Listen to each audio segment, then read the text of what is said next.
Well, I've said many times that if you get to be 65 or 70 and later, and the people that you want to have love you actually do love you, you're a success. I've never seen anybody that reaches that age. I mean, I'm not talking about somebody that's in extreme poverty or pain or something, but I've never seen anybody that, if they have a lot of people that love them, that is other than happy. And I've seen some very, very wealthy people that they give testimonial dinners to and name schools after and everything. And nobody loves them, you know.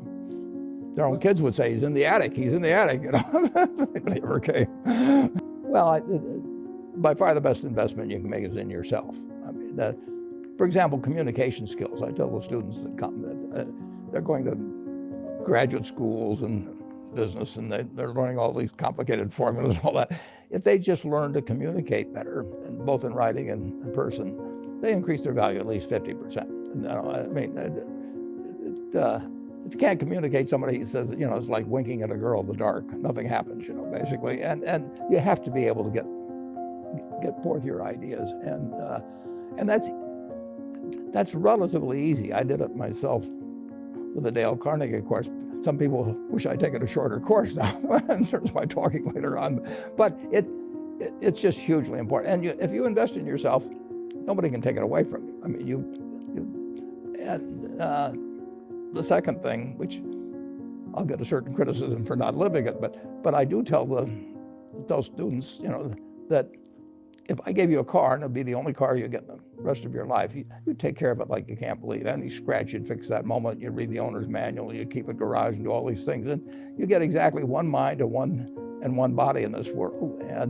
And you can't start taking care of it when you're 50. By that time, you'll have rusted out if you haven't done anything. So you should really make sure that you just remember that you just got one mind and body to get through life with and to do the most with it. You know, the most important thing, aside from the things I've talked about already, is really who you associate with. You want to associate with people that are better than you are. I mean, basically, you'll go in the direction of the people that you associate with, and you want to have the right heroes. You want people, if you want to emulate somebody, you better pick very carefully who you want to emulate. And when, obviously, you can't pick your parents.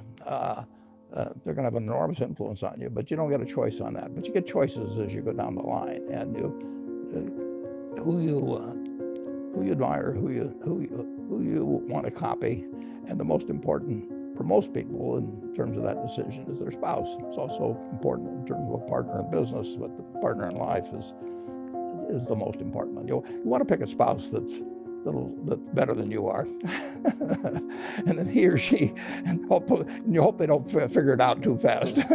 Well, they try to, they just don't realize that all you have to do is just buy a cross-section of America and then never listen to people like me or read the papers or do anything subsequently.